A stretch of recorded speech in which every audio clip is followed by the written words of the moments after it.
What's up, everybody? Welcome back to the Random Richard podcast. I am Zach, one of your hosts, and hosting with me as always is Chris. What's up, Chris? Hello, Zach. Great to be here again.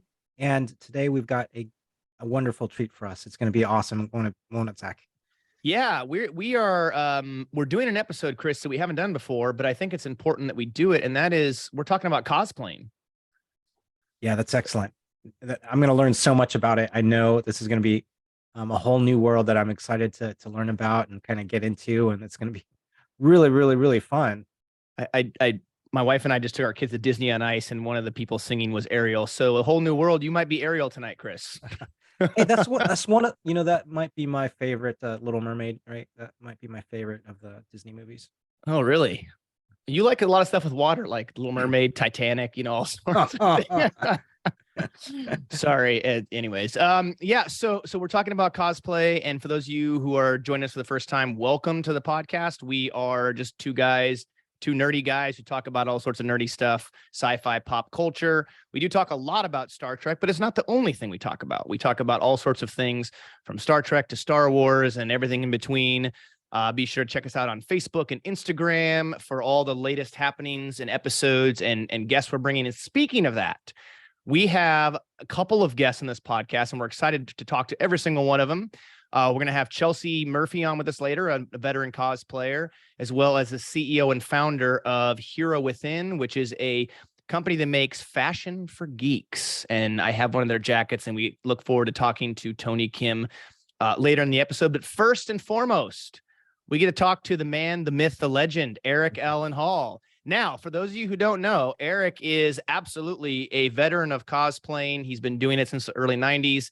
I think he's somewhere in the range of about 160 different costumes, including, if you've ever been to a Star Trek convention, you've probably seen him walking around because he's most well known as dressing up as Mr. Data, Lore, a Borg, and that Borg costume is absolutely spectacular. Superman, Remus Lupin, Nightcrawler, the Joker, Red Skull, Green Goblin, Mr. Incredible, and a ton of others. He and his fellow cosplayers have actually been featured in documentaries such as Trek Nation, which was done by Gene Roddenberry Jr. and the Roddenberry Corporation, I believe, and William Shatner's Get a Life. He has won numerous costume competitions at the Las Vegas Star Trek Convention. He is a founding member of Heroic, which is a cosplay group that focuses on serving the community by portraying characters at no cost to charities and community functions. When not in costume, Eric is a dad to his 4 kids. You might spot him around town in his minivan decorated like a Starfleet shuttlecraft. And oh, by the way, this man is the 2015 Cosplay Hall of Fame inductee, and we want to welcome Eric Allan Hall to the podcast. Eric, thanks so much for joining us. Thank you very much, Zach. Pleasure to be here. Thank you. Yeah, this is awesome. I think the first time I ever met you and saw you in costume was probably my very first Star Trek convention back in 2008 in Las Vegas at the Hilton. And I saw you walking around dressed up as Mr. Data, and it was absolutely fantastic.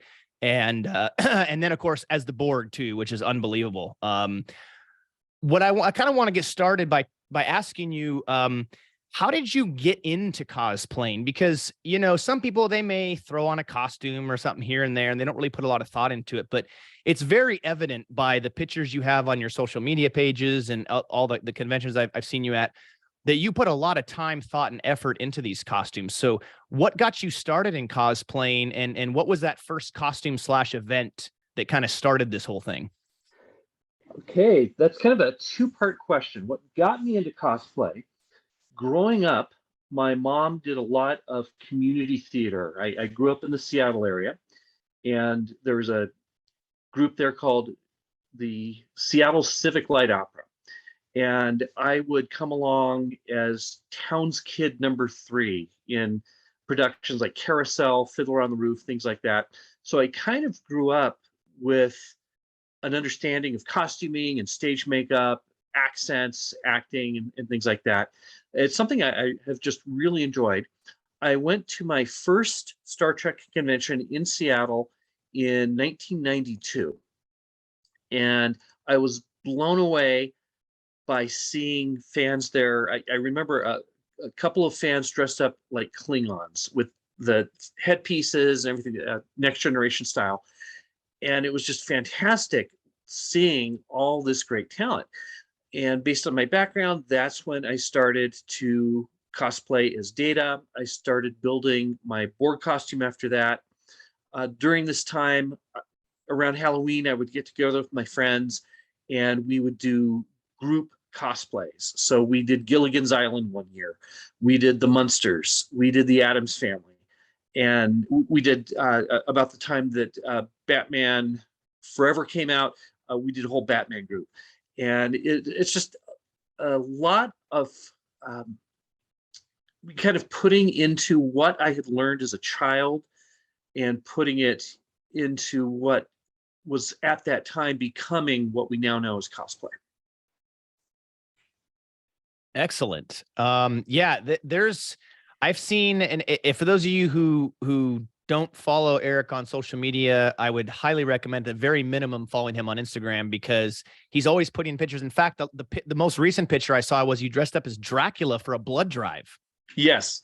That was fantastic. I want to know what you were drinking. Was it like apple? What were you drinking in that little bag that looked like a bag of blood? It was V8 juice. V8 I juice, picked okay. up the empty bags at the dollar store just a couple months ago during Halloween because I knew the blood drive was coming up. Speaking of the Cosplay Hall of Fame, one of my fellow inductees, Mariel Clark, she's best known as the Evil Queen. She put it together as part of a service project. We do that periodically with the Cosplay Hall of Fame. And I knew months in advance that this was coming. So I had always wanted to go to a blood drive dressed as Dracula. And I got my chance. It was a lot of fun. Well, you pulled it off because the pictures were fantastic. Thank you. Thank you. Yeah, that's awesome. That's excellent. So as part of the Hall of Fame and as part of like Heroic, are you often invited to different events where they invite you to cosplay there? We are. In fact, just a couple months ago, we did an event back to get toys for Tots. We stood out in front of a local store called Game Haven, just waved at cars. We were out there for about 5 or 6 hours. I was dressed as Kristoff from Frozen, and we had a lot of cooperation from the other local cosplay groups, the Star Wars cosplay groups. There was a Ghostbusters group here in Salt Lake City as well as some of the other local kind of superhero and princess costuming groups as well. And in about 5 hours, we raised almost $1,000, just people coming in to donate, and 3 big boxes of toys for Toys for Tots. Last week, we did an Operation Santa, very similar to Shop with a Cop. And we were there as part of Heroic. There was local law enforcement, fire departments as well, walking around Target with some donated gift cards, helping families pick out presents that otherwise they wouldn't have been able to do that. Wow, that's amazing. Yeah. That really is, Eric. I think it's great because you get to do what you love, right? You get to dress up, you get to, nerd out, geek out, whatever you want to call it, while also doing it for a good cause. And I think that's really admirable. So I want to thank you and show my appreciation for all the great things that you're doing for people who are either underprivileged or needy, or different organizations that are helping out, so many people around the country. Thank you. I appreciate it. Yeah. So your schedule, like during the holidays, your schedule must like get pretty full. And I guess, especially during the holidays, but maybe during the year too, of all the events that you're involved with. Yeah, December tends to be a really busy month because of the holidays. It slows down a little bit in January and February.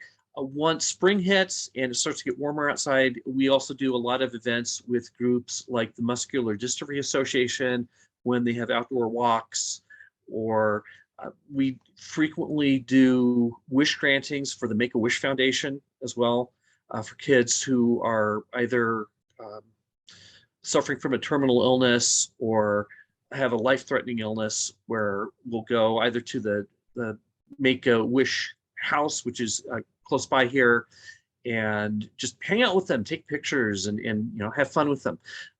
Other times we will go to schools. We've done events at the library. We've done events with the food bank. A couple weeks ago, there was a food drive that a local person, a friend of mine, put together. She's got a giant tree in her yard called the Liberty Tree, and it's festooned with, I think, 35,000 lights. Wow. And she had a food drive. And so we came out, Santa was there as well. And families would come and donate food and get pictures with the superheroes. I was Batman. We had a Robin and Nightwing and a Catwoman and Santa. And we do this free of charge. We just like to be able to give back to the community, use our talents to make the world a better place in some small way. So this indeed has like been this huge, this part of what you are has you've been able to make this huge bond with your community. That's awesome. Love it. Yeah, it's great. We have a Facebook page. We've got a website. We're on Instagram as well. And it's great that people will be referred to us by other representatives of other events that we've done in the past, and they'll reach out to us to see if we can come and help them out as well. And that's what we live for. That's what we enjoy doing. So how can people look up the group on social media and websites and so forth? Right. For just our website, it's heroic inc.org. And we are on Facebook as Heroic Utah, and on Instagram also as Heroic Utah. All right. Well, that's great. For those of you listening, please go out and follow this group and check them out. Is there an option for people, outside the local area? Do you guys have like a Patreon or a GoFundMe or some kind of way in which people can donate to help, support the group, to support causes? Yeah, we are a 501c3 organization. If people care to donate, they can do so on our website. That's great. That's great. Well, you know what? I'm kind of thinking, Chris, that'd be kind of cool for the Random Red Shirt to, maybe we think of putting something together for a donation and help out this group, because they're doing so many great things. That'd be awesome. I would love to support that. I would love that. Yeah. We'd appreciate it. Thank you. Yeah, that's great. I'm curious, Eric, because you've done so many characters, and I know, at least for me, the 3 characters I know you the most, or maybe the 4, know you the most as, is going to be Lore, Data, the Borg, and probably Superman. Is there a character that you have dressed up as? And I might know the answer to this, but I'm curious what your answer might be. Do you have, out of all the costumes that you've dressed up in, all the characters you've been, do you have a favorite? Oh, that is so hard. I would have to say my favorite character is Data. I just love Brent Spiner's performance in The Next Generation, the films, and the Picard series, and so forth. I don't know. I feel kind of an affinity to Data. He's one of the first characters I started to cosplay when I really got into it, when I was living in Seattle. And I think as far as kind of the wow factor, my Borg cosplay, I'm very proud of that. How long did that take? Yeah, how long did that take you to put that together? Because that looks like it must have taken like 17 years to make that thing. You're not far off. I have been working on it since about 1993. Wow. And are you still, like, I mean, I'm sure there's some level of maintenance, right? But are you still working on it, or is it kind of at its completion at this point? It's kind of its completion.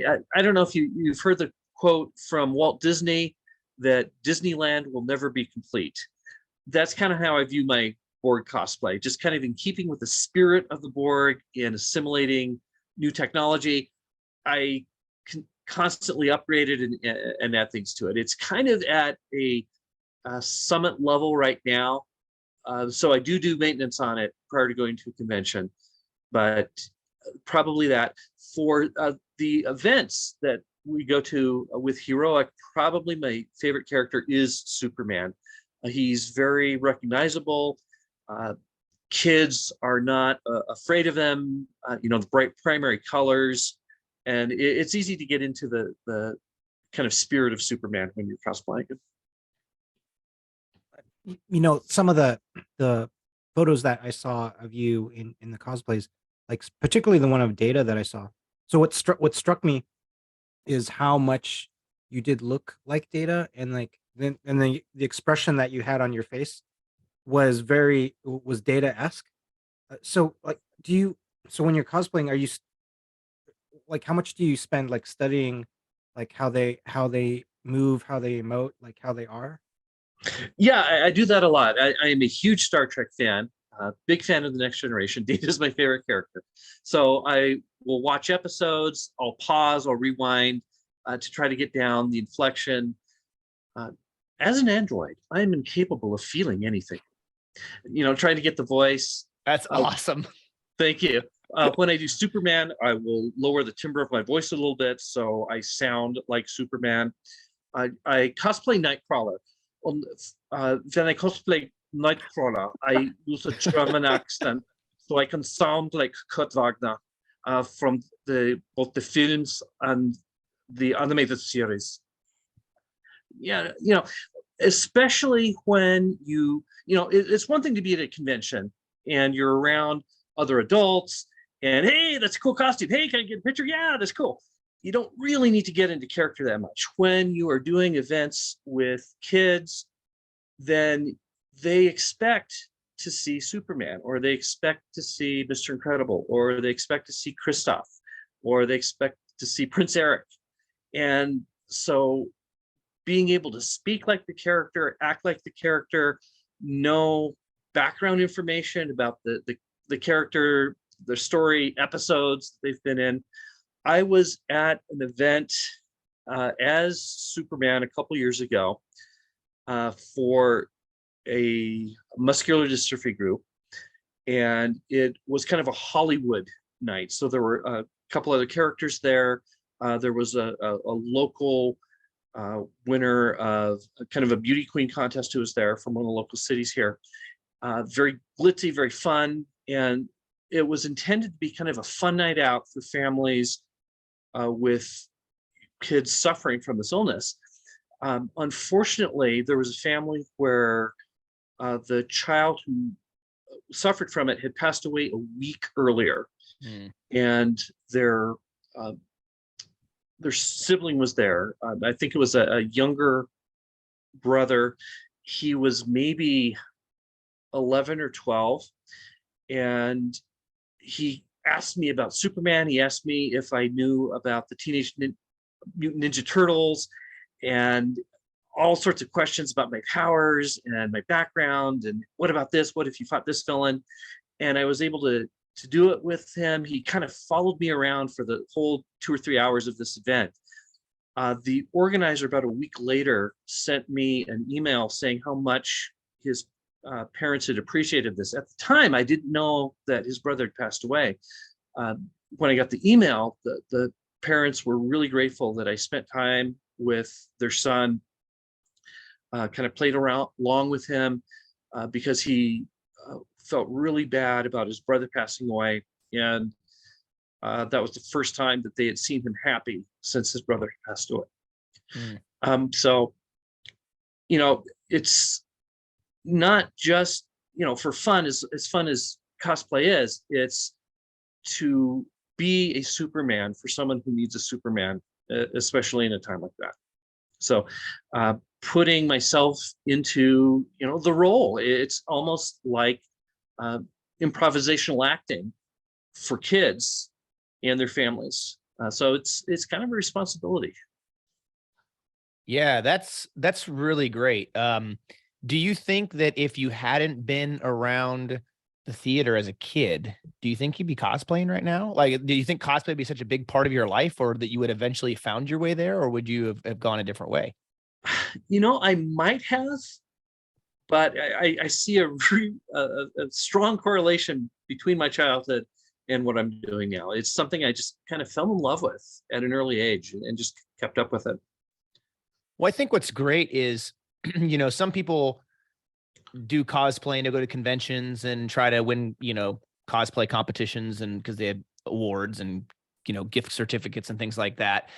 But I love the fact that you're doing it to give back and to strengthen your community and to support local organizations and charities and people who like you said, you can be Superman to somebody who needs to be, Superman. And I think that's really fantastic. So that's, people who don't cosplay or people who aren't into, nerdy, geeky stuff may look at cosplay. Oh yeah, there's a bunch of adults running around like kids in costumes and they never grew up. But it's more than that. It's you have an opportunity to use a platform, just like a celebrity, right? Like an actor, you have the opportunity to use your platform to better people's lives. And I think that's so fantastic that you devote so much of your time and energy to do that, because not everybody would. I mean, with all the pictures that you have on social media, it's evident how much time that you devote, where you could be doing anything else and you devote it to giving back. So that's pretty admirable for sure. Thank you. And I feel very blessed that I'm part of a group that does that, and friends with people in other groups, again, like the Star Wars groups, the Ghostbusters groups, other groups locally, who also have that same drive to make the world a better place through their portrayal of characters. Yeah, that's fantastic.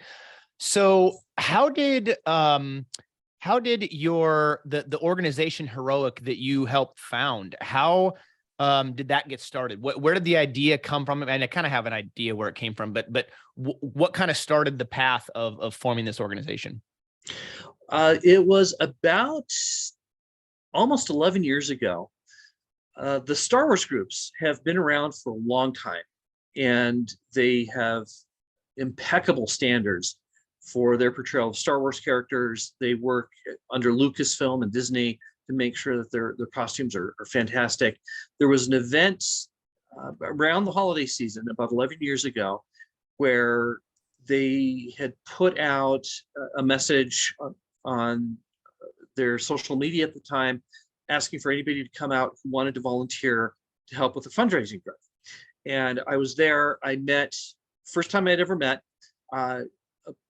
guy dressed like Batman, a woman dressed like Catwoman. There were some Star Wars characters there, and I was dressed as Spider-Man. That was my first quote unquote real cosplay. And it was great meeting them. And we kind of talked about it, that at this time, years ago, there were really only the Star Wars groups, at least in our area here. Why don't we start something similar to that for superheroes and for fantasy characters, princesses, and things like that? And so we got together with some of the folks from the Star Wars group. They kind of showed us the ropes a little bit about how to get organized. And that's how we got organized. So we have a big debt of gratitude to the Star Wars group for kind of showing us the way to kind of emulate what they do, but with more of a superhero and a princess slant. And you're talking about the 501st Legion? Is that the 501st? Yeah. Okay. Yeah. We have a Mandalorian Mercs as well here. We've got the Rebel Legion as well, the quote unquote good guys from Star Wars. There's a droid builders group in our area. There is, and I apologize, I'm spacing their name. I think it's the Lightsaber Guild as well. They do they do Jedi cosplay, but it's more of the technical aspects of how to duel with a lightsaber. Nice. Yeah, I believe the 501st, I believe, is the largest cosplay organization in the world, I think, right? I believe that. I think they so, are yeah. all over the world. Yeah. Yep. Yeah. Wow, that's huge. That's incredible.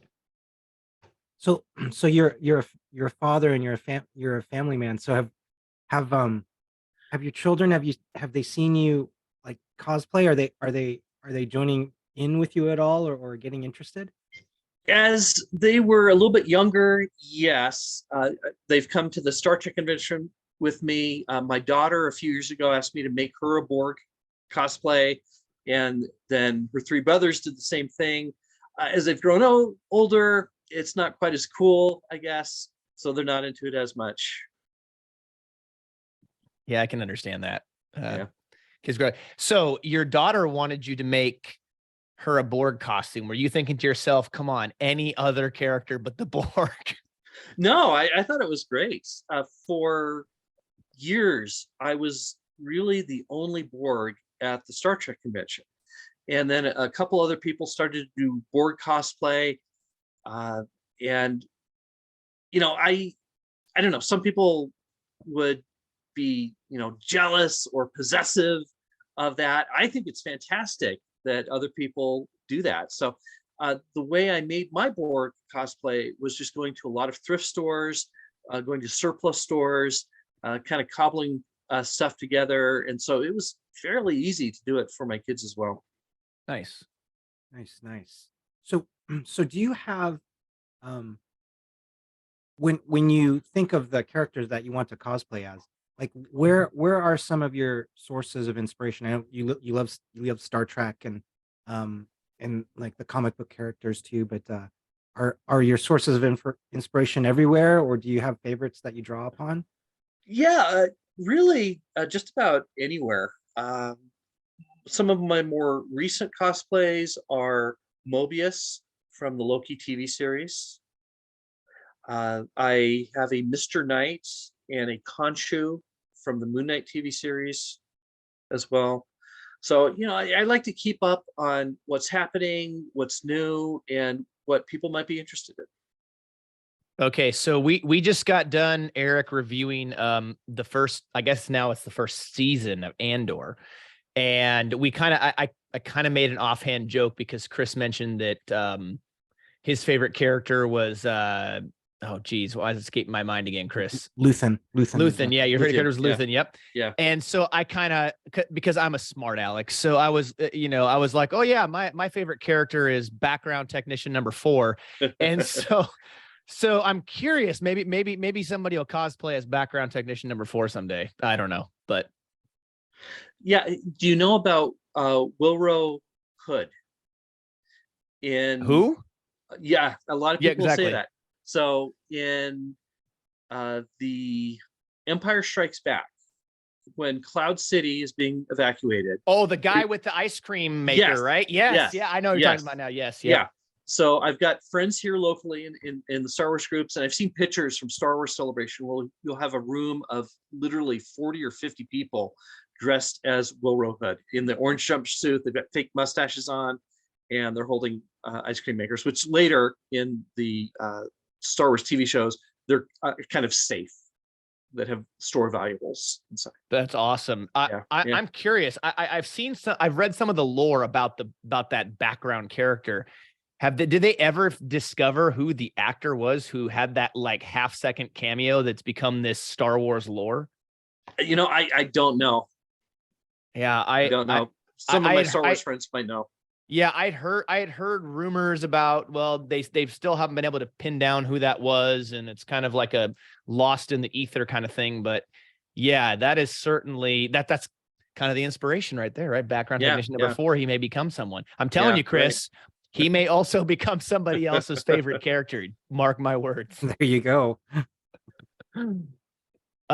So obviously I would say the Borg that you cosplay as is probably your most elaborate character that you've done. And it's very interesting because I don't know that the woman's name. There is another individual I've seen at Star Trek conventions who does dress as she I think she's the same woman who does like 7 of 9 in a couple different outfits. And then I think she's also done the Borg Queen before. I don't know if you know who I'm talking about because I don't know her name, but she was one of the first ones that I saw dressed as a Borg other than you. That may be my friend Mindy. Oh, okay. Because I know she does Borg Queen and she has a couple different versions of 7 of 9. That's probably who I'm thinking of. Yeah. I didn't know her name, but I know that was one of only a few people still that do the Borg. I wonder if it's just it's kind of scary if you're an amateur cosplayer, or even if somebody who's done cosplaying for a while, if it's kind of a scary like character to approach, because it does look complex. I know you mentioned that it came together fairly easily for you, but for me, I'd be nervous to approach doing a Borg because I'd want to make it look good and not, cheesy and hokey, but also just the sheer idea of the time putting stuff together to make it believable. Yeah, and like I say, I've been working on my Borg since 1993, so it's been just finding things at thrift stores, toys, athletic equipment, things like that, spray painting it, drilling it, attaching it with screws, things like that to really make it stand out. Interesting. So just the logistics of like the Borg that that Borg suit and the Borg the cosplay outfit probably has, it's like very elaborate and has a lot of pieces. And I'm just thinking, like, pragmatically, like, when you got to travel somewhere, how does that how does that work? Or if you have to drive, or you have to do air travel, how does that go? Yeah, I've never flown with it. I've driven. It's from where I live in Salt Lake City. It's about a 6.5 hour drive to Las Vegas, so it's not bad. I have a large suitcase that's got a pop-out handle and wheels, so it's fairly easy to transport. It just kind of all packs inside of that. I can't even imagine in today's world, Eric, you trying to fly with the Borg outfit and it going through TSA and somebody, Yeah, excuse me, yeah, can we pull this gentleman? Oh, there's a lot of wires and stuff. yeah, What is this? You know what I mean? yeah. That's really honestly the main reason I haven't tried to fly with it. I would be afraid of what TSA would do to it. I don't know. I don't know that they would even, I don't know that it would get past like the airports you're flying out of, to be honest with you. Right. Because I've Right. seen there's so many pieces to it. And for those of you who haven't seen it, if you Google Eric's name, you can probably, a picture of him's probably going to come up, and probably a picture of the Borg, and you'll see what we're talking about. Also, if you look on our social media pages on the announcement for this episode, one of the pictures we put up, and you saw it already, Eric, was one of you as Data with the cat Spot, and then also one of his Borg costume. If you want a bigger image of it, go Google him, because it's a sight to behold. Even in the picture in person, it's even a whole nother world. So I'm assuming over time you probably have upgraded like lights to LEDs and all that kind of stuff. Yes. So I've got a plasma disc on the left eye. I have a laser over my right ear. Then I've got a LED array in the chest with different colors. I've got kind of a belt that I wear with green LEDs in it. And then I've got other LEDs on my right hand. I've got a voice modulator built into it. When I talk, I sound like a Borg. And then in the left arm, I've got a motor in it. So when I move the arm, I can make it go. And then I've got a functional mechanical claw on the left hand as well. Chris, you remember when we interviewed Tracy and she talked about she has a friend who makes those custom figures of her? I wonder if we asked them to make a custom figure of Eric cosplayed as like Data or the Borg and send it to him. That would be amazing. He could have his own action figure. Yeah. I bet they'd do that. Yeah. That would be pretty cool. Yeah, that would be Top Tier Figures is the name of the That'd be fun. company. There you go. Top Tier figures. Yeah, I got to look into that, because that would be pretty neat, Eric, to have you cosplayed as a Borg as an action figure. You mentioned one of the documentaries I'm in, William Shatner's Get a Life. Yep. At the very beginning, there is an animated sequence during the opening credits. And I'm not sure who the artist was, but somebody drew me as a cartoon Borg for that. And that was really fun. Nice. Yeah, that is nice. Yeah. So I think too, now this wasn't mentioned, but I'm trying to think back. One of my favorite Star Trek documentaries of all time is the documentary Star Trek Beyond the Final Frontier, which covered the 2006 Star Trek Christie's auction in New York. And I believe there were some video clips of you at one of the conventions. Am I correct on that? Yeah, that's correct. That was in Las Vegas. It was narrated by Leonard Nimoy. Yes. Yes. I believe that they had, because this was before I started going. I started going 2008 was my first year when it was still at the Hilton. And I believe it would have been probably the 06 convention that year, right? Because they had the catalogs that had just been printed, and they brought some pieces that were going to be in the auction to the convention for people to see in person. And did you get a chance to see that? And if so, what were your thoughts when you got to see that stuff up close for the first time? Yeah, it was amazing. Again, being a lifelong Star Trek fan, I started watching the original series in syndication and the cartoon series, the original one when it was out, as a child with my mom. And so to be able to see some of these props, it was like being a part of history almost. I've had the opportunity to go to the Smithsonian Institute in Washington, D.C. and see the original Enterprise model. That was really fun too. Yeah, that's amazing that they have that. Have you gotten a chance to make it out to Ticonderoga in New York to see the original series set yet? No, I would love to do that. I've seen pictures though. I have a couple of friends, James and Tommy, who've been out there. They know the guy James who owns the place, and they said if you've never been to it before, it's something you have to go see in your lifetime because it will absolutely blow you away. It'll make you feel as though you really are on the Enterprise. That's fantastic. Yeah, for sure. I haven't seen that. I would love to see. I'd love to see that. So yeah, I want to go. I want to go definitely to that. Eric, is there a character that you haven't done yet, but that like within you, like you're like you aspire, like, hey, this would be like the holy grail of characters. If I could cosplay, this would be it. if you have that, or if you want to share that, that'd be awesome. As far as kind of out there dreams,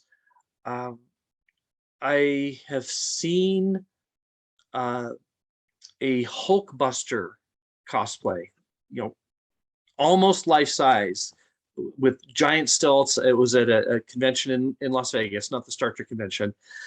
And if you've seen Frozen, there's that giant ice monster. I would love, just dreaming, I would love to get something like that Hulkbuster size that I could wear. I don't know that that's a realistic goal, but if it happened, or that would be kind of my dream, to do some giant thing like that. That would be massive. Yeah, that would be huge. How would you even begin making that, I guess, and actually be able to keep it together, not break while you're wearing it?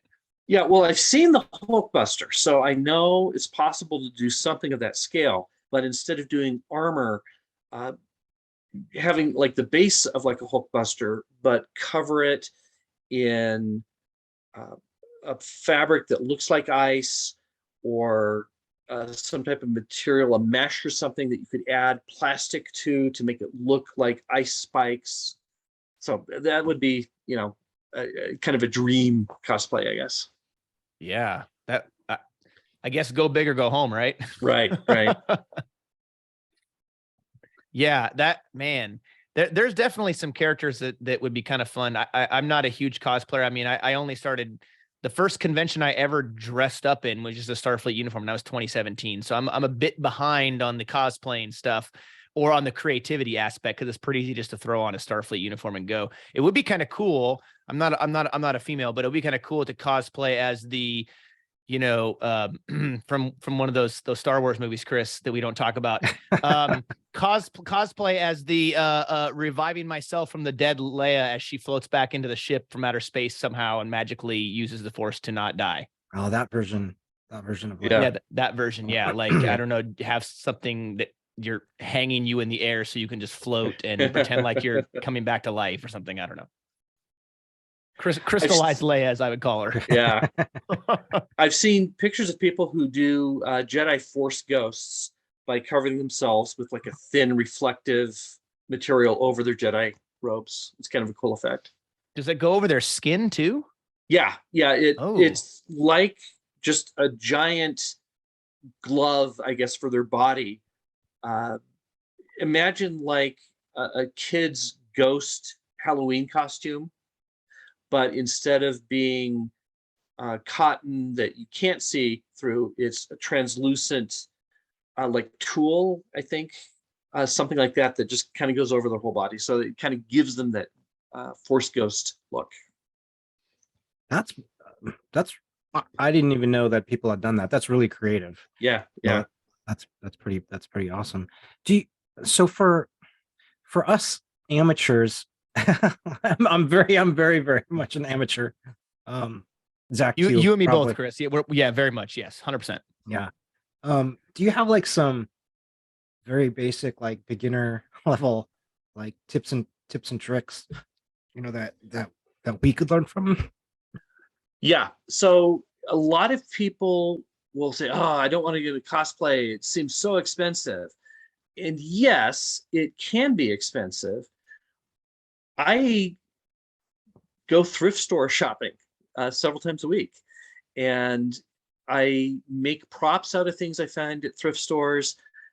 For somebody just starting out, you don't have to start out being super ornate. The Data Next Generation uniform that I wear a lot, I bought at a convention in Vancouver, British Columbia. And, some people, well, it's not cosplay if you buy it. If you are having fun and you enjoy portraying that character, you don't have to hand make everything you do. You can start out with something easy. I cosplay the Joker. My Joker costume was a $10 tuxedo I found at a thrift store, and I bought some purple fabric dye, and I've got a big container. I followed the directions. I kind of boiled the water. I did it myself on top of my stove, and I dyed it purple. And I found some purple shoes at the thrift store. I found a green wig, Halloween section at a store, white makeup, and boom, you've got a Joker. And I spent maybe $20 on it, and I think it looks great. If you're into other series like Doctor Who, it's very easy to put together a Doctor cosplay, especially like the 10th Doctor, the 11th Doctor. Just find a suit. Remus Lupin from Harry Potter is just a brown suit. Mobius from the Loki TV series is a brown suit.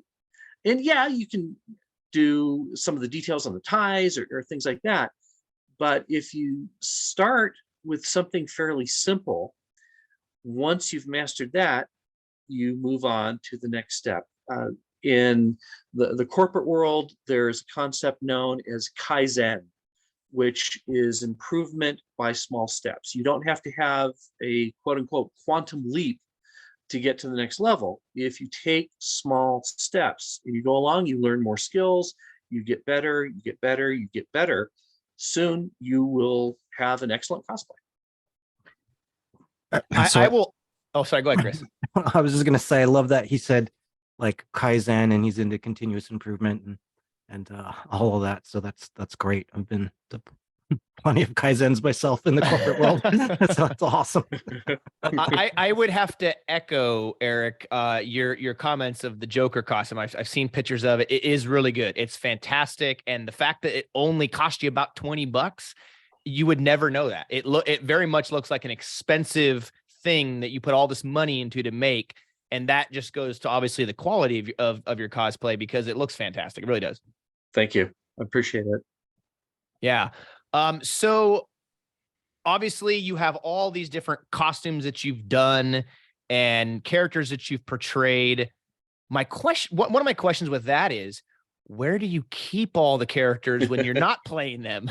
Do you have like a large storage unit or a room dedicated just to costumes, or how are you maintaining all of that? All right.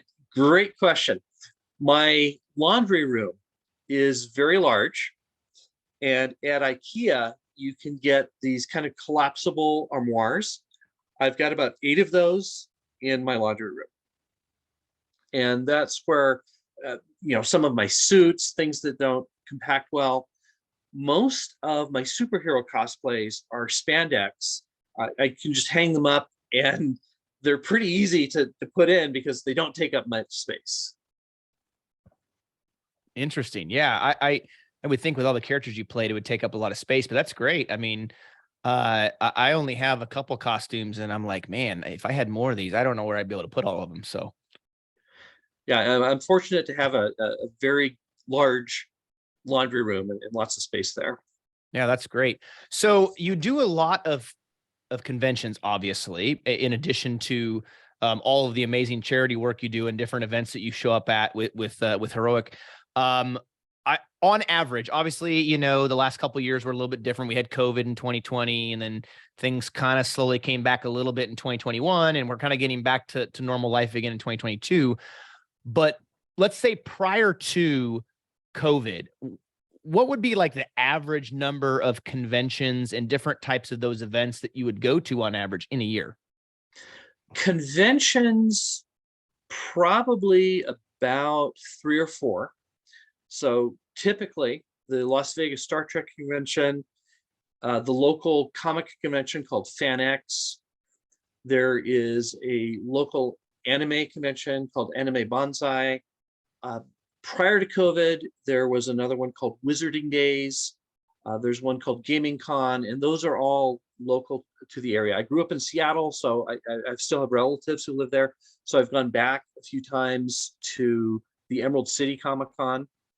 Occasionally, when I've traveled for work, it's worked out that there has been a convention there. I had a training that I went to in the Los Angeles area a few years ago, and there happened to be an LA Comic Con at the same time. So we flew in early on a Sunday to get ready for the actual work event beginning on Monday. And so I was able to spend a little bit of a Sunday at that convention. That's awesome. Yeah, I was born and raised an hour north of Seattle, so I know that area pretty well. Great. It's actually interesting. I've never been to Emerald City Comic Con. I definitely need to go. I know that convention's gotten a pretty good size, and it's really becoming a pretty significant size convention. I was wondering, I don't know if you ever have been. Have you ever been to the San Diego Comic Con? I have not, and I kind of regret it. When I was, this is probably about 15, 16 years ago, I have a friend who is a comic artist, and he invited me a couple times to go with him to the San Diego Comic Con. The way the timing worked out, it was always just a couple of weeks, either before or after the Las Vegas Star Trek convention, and it was just not easy to get off work, with 2 different conventions just a couple weeks apart, and it was just really a timing issue. But I've seen pictures. I have friends who've gone to it, and it just looks fantastic as well. Yeah. So, if you did go to the San Diego Comic Con, are there any particular character or characters that you would be like, yes, absolutely, I must cosplay besides Data? I think that's pretty much a given. But besides Data and maybe even the Borg, are there any particular other characters that you would say, yep, I have to take these in cosplay at San Diego Comic Con? Yeah, I would take Nightcrawler. He's my favorite X-Men. One of the things I like to do at conventions is to try to find other characters who belong to the same genre. So I kind of go on a scavenger hunt to find other X-Men. I would do Mobius to try to find variants of different Marvel characters. And what else would I do?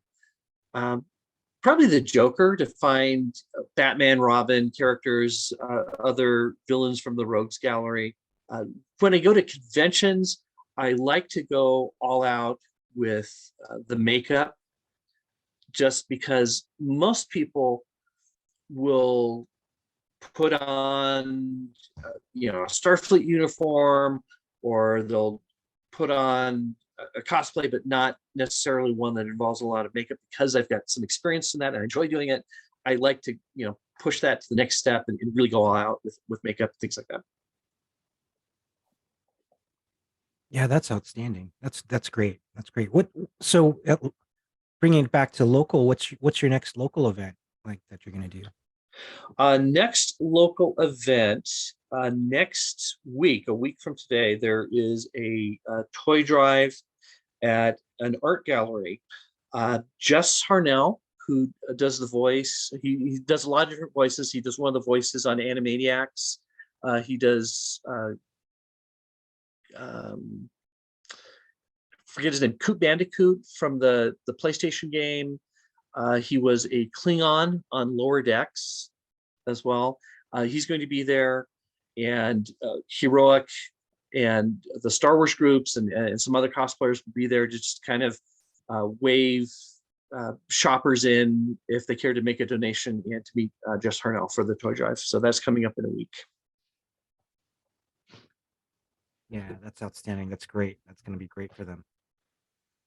Yeah. Well, looking at all this, it's really amazing the amount of time and energy and work that you put into this, Eric. It's very obvious, and hopefully obvious to those listening, how much cosplay means to you, how much it's been a part of your life, and how much you're making it a part of other people's lives, and for good, and for obviously, really amazing causes and organizations. I'm definitely very appreciative for the fact that you've come on. It's funny. I'm going to send you a picture if I haven't already. I'll message you a picture. It's a picture that you and I took together. I don't remember what year it was, 2010, 11, whichever year it was. You were dressed up as Lore, and you had it wasn't Lore. I think you were dressed up as Data, and you had the radiation box with you. Yeah, I think is what it was. So it's Jaden, just, the Iceman. there you go. Exactly. If you ever, for those of you, if you guys ever go to a convention, or if you ever go to the Las Vegas Star Trek convention, obviously keep an eye out for Eric. You can't miss him because he's going to have some really amazing costumes. Be sure to go up to him and say hi to him and thank him for all his work for charity. And maybe he'll let you take a picture with him in some of his great costumes. Now, did you bring any props with you that you've made? For those listening, you may not be able to see them, but Eric mentioned he'd describe a couple of them. And then when our YouTube channel starts up early next year, because that's been something we've been talking about doing, Chris, that people will be able to see the video of it now. So here is a utility belt that I made. Oh, wow. For Batman. Nice. So it looks just like it too. It was just a leather belt. I found some kind of plastic tubes, kind of like Batman has at the dollar store. And then I found a whole bunch of leather pouches at Goodwill. And I kind of put together, so that is my utility belt. For Mr. Knight from the Moon Knight series, I used a handle from a dollar store mop. And then on Spoonflower, I found a cool Egyptian hieroglyphic pattern. And then these are the kind of foot stops for a stool that I found at a hardware store. Kind of glued it all together to make those. If you've seen Hocus Pocus, this is the magic spell book known as Book. I've got a Billy Butcherson cosplay. So I put that together from things I found at a thrift store. My wife would love that. That's one of her absolute favorite movies is Hocus Pocus. This is my Green Lantern power battery that I made. Outstanding. It is a plastic cookie jar, a couple of Cool Whip containers, and a couple bowls that I found at a thrift store, and then an embroidery hoop for the handle.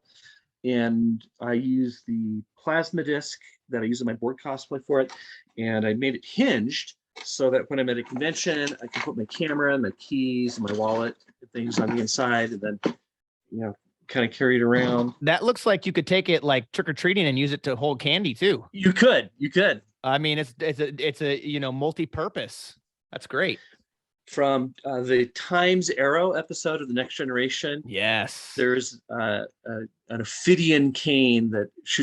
and helps the bad guys travel in time. So I made that out of a dollar store broom handle, and then the casing to a glow stick, and I found a Prince of Persia plastic dagger from the movie.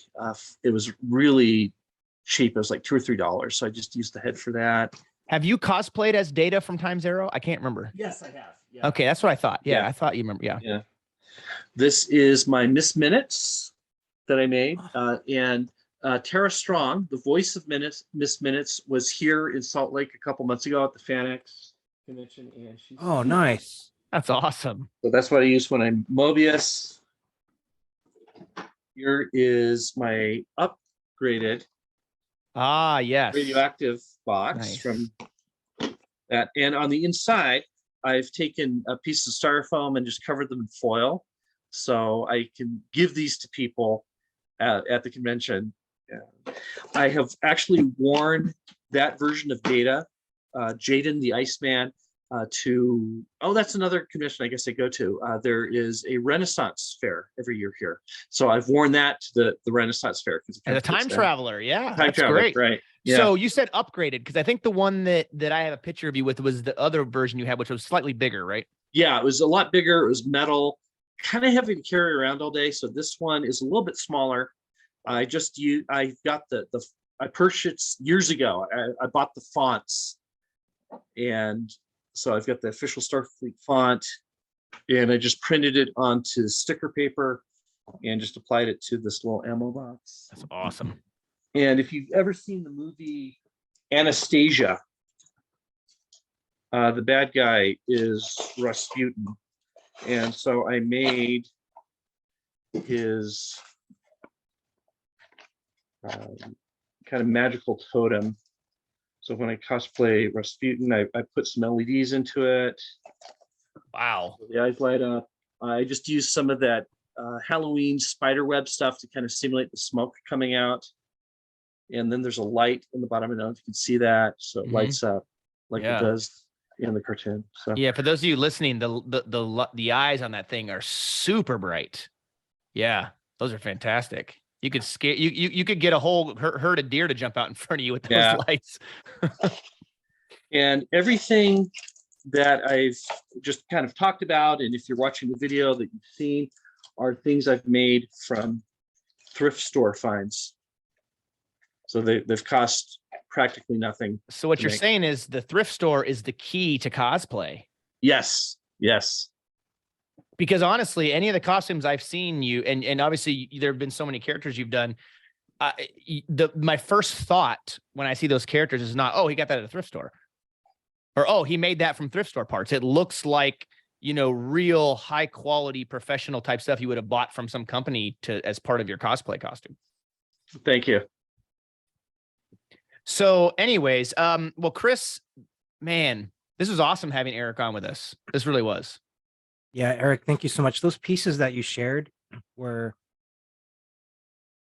wow, they were amazing. You could see like the love and the attention to detail and the passion that is all there with those pieces. That was great. And then your passion for what you do and for cosplaying and sharing it and your talent is just outstanding. And you're sharing that talent with your, with the community in the world. And that's the greatest thing you can do. So yeah. Thank you. Eric. Thank you. Yeah. Well, thanks for coming on with us, Eric. This is awesome. We really appreciate it. We appreciate you taking the time out of your busy schedule, because I'm sure, working and kids and then all the events you do on throughout the week and weekend, you're a busy man. So we do appreciate the time you spent with us here on the Random Redshirt podcast. We're glad to have you on. Maybe we'll get a chance to have you on again sometime after your next new character or new events that you're doing. It'd be really awesome to have you back. Thank you. I look forward to that. For sure. So yeah, thanks so much, everybody, for listening to this segment. We're going to be right back. Well, we're going to have another veteran cosplayer on with us, Chelsea Murphy. So be sure to stay tuned with that coming up right after this break.